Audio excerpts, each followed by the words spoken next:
পেঁয়াজের বাজারে ধস নামায় দিশেহারা ভারতের কৃষকরা।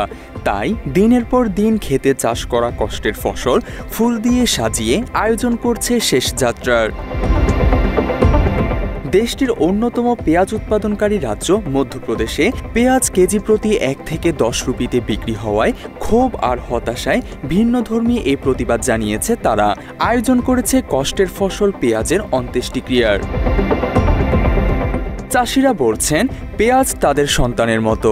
রপ্তানিতে 20% শুল্কের কারণে বিশ্ববাজারে প্রতিযোগিতায় পিছিয়ে পড়েছে ভারতের পেঁয়াজ।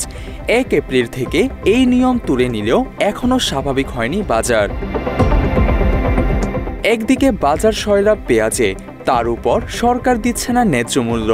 উৎপাদন খরচের 10 থেকে 12 রুপি তোলায় কষ্টসাধ্য হয়ে যাচ্ছে। তাই স্থানীয় শ্মশানে পেঁয়াজের শবদাহ আয়োজন করেছে ভুক্তভোগী কৃষকরা। হুমকি দিয়ে তারা বলছে শেষকৃত্য প্রতিবাদের সুর মাত্র। কৃষক যদি ন্যায্য মূল্য না পায় তাহলে এই প্রতিবাদ পুরো অঞ্চলে ছড়িয়ে পড়বে।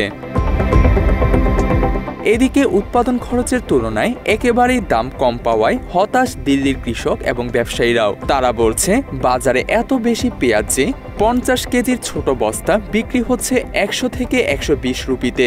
দিল্লির গাজীপুর পাইকারি বাজারে আনা পেঁয়াজ বস্তায় পচে যাচ্ছে। কিছু পেঁয়াজের দাম নেমেছে কেজি প্রতি মাত্র 2 রুপিতে, তবুও মিলছে না ক্রেতা। ফলে রীতিমতো পথে বসার দশা হয়েছে তাদের।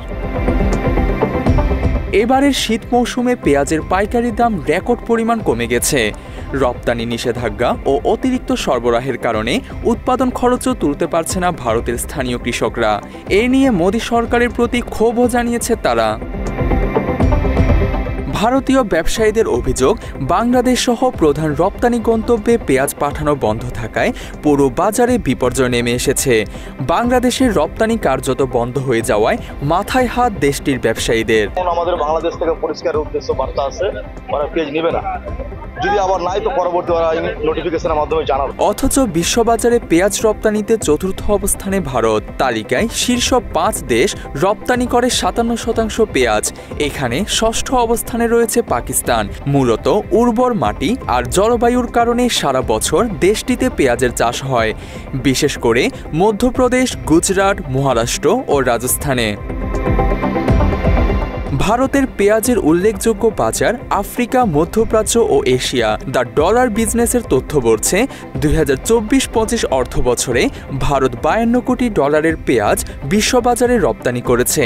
আবার ইকোনমিক টাইমসের প্রতিবেদন বলছে 2023-24 অর্থ বছরে ভারত মোট পেঁয়াজ রপ্তানির 42% করেছে বাংলাদেশে। তবে 2025-26 অর্থ বছরের প্রথম 6 মাসে বাংলাদেশ মাত্র 12,900 টন পেঁয়াজ আমদানি করেছে। বাত ব্যথা, প্যারালাইসিস কিংবা আর্থ্রাইটিস, আধুনিক ফিজিওথেরাপি ও পুনর্বাসন চিকিৎসায় নির্ভরযোগ্য নাম ডিপিআরসি। বাংলাদেশের সরকারি হিসেবের চাহিদা চেয়ে উৎপাদন অন্তত 4 লাখ থেকে 6 লাখ মেট্রিক টন বেশি। এরপরও বিদেশ থেকে 7 থেকে 8 লাখ টন পেঁয়াজ আমদানি করে দেশের চাহিদা মেটাতে হয়। প্রতিবেশী এবং স্থলবন্দরের সুবিধা থাকায় ভারত থেকে সবচেয়ে বেশি পেঁয়াজ আমদানি করে সরকার। গত 5 বছরের তথ্য বলছে 2019-20 অর্থ বছরে 5,71,000 টন, 2020-21 অর্থ বছরে 5,53,000 টন, 2021-22 অর্থ বছরে 6,65,000 টন, 2022-23 অর্থ বছরে 7,43,000 টন এবং 2023-24 অর্থ বছরে 7,24,000 টন পেঁয়াজ আমদানি হয়েছে ভারত থেকে। দেশে এবার পেঁয়াজের উৎপাদন ভালো হয়েছে। এখন সবচেয়ে ভালো মানের দেশি পেঁয়াজ 110 থেকে 115 টাকায় বিক্রি হচ্ছে। অথচ গত বছর এই সময়ে ভারতীয় পেঁয়াজ বিক্রি হয়েছিল কেজি 120 টাকায়। এই নিয়ে খুশি দেশের কৃষক এবং ব্যবসায়ীরা। সুবিধা মতো আছে, ভালোই আছে। 110-15 টাকা কেজি সুবিধা আছে, খুব দাম একটা খুব বাড়ে। আমাদের বাইরের দেশের উপরে নির্ভর করাই তো দরকার নেই। আমরাই তো এখন ইচ্ছা করলেই সম্ভব। ইচ্ছা করলে আমাদের দেশীয় পেঁয়াজ দিয়ে আমাদের মানে বাজারকে স্থিতিশীল করা এবং সহন ক্ষমতার মধ্যে আর কি আমাদের যে ভোক্তার সম্ভব যদি শর্ত থাকে, যদি আমরা আমাদের দেশীয় উৎপাদনটাকে এনকারেজ করি। সম্প্রতি এক নোটিশে বাংলাদেশ জানিয়েছে কৃষি সম্প্রসারণ অধিদপ্তর ভারতীয় পেঁয়াজের আমদানির অনুমতি সীমিত করেছে। মূলত দেশের কৃষকদের স্বার্থ রক্ষায় এমন যুগান্তকারী সিদ্ধান্ত নিয়েছে অন্তর্বর্তী সরকার।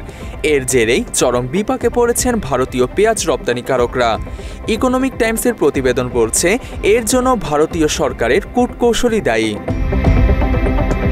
তানজিম হাসান, বাংলা এডিশন।